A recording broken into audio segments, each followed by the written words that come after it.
ছোট বন্ধুরা, আজকে আমরা লাল পোকার গল্প শুনব।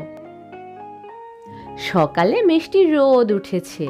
লাল পোকা মনের আনন্দে হেলে দুলে যাচ্ছে। তাকে খুব খুশি খুশি লাগছে। হঠাৎ পুরো আকাশ অন্ধকারে ছেয়ে গেল। সাথে সাথে শুরু হলো বৃষ্টি, বড় বড় ফোঁটায়। লাল পোকা ভিজে যাচ্ছে। বৃষ্টি থেকে বাঁচার জন্য সে কি করবে এখন? কোথায় লুকাবে? লাল পোকা তাড়াতাড়ি একটা ঘাসের নিচে আশ্রয় নিল।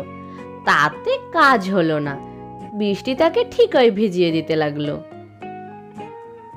এবার লাল পোকা একটা কাঁটাওয়ালা ডালের নিচে আশ্রয় নিল।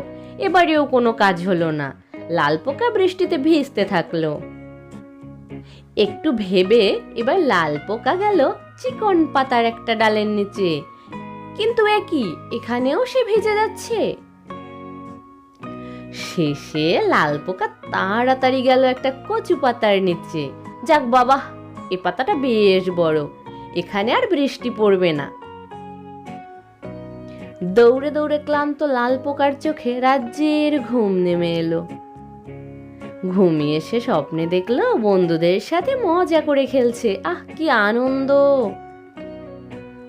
বৃষ্টি শেষে ঝকঝকে রোদ উঠেছে। লাল পোকা মনের আনন্দে বাড়ি ফিরছে। তো ছোট বন্ধুরা, লাল পোকার গল্পটি তোমাদের কেমন লাগলো? লাল পোকার গল্পটি ভালো লাগলে আমার চ্যানেলটি সাবস্ক্রাইব করে নিও কিন্তু।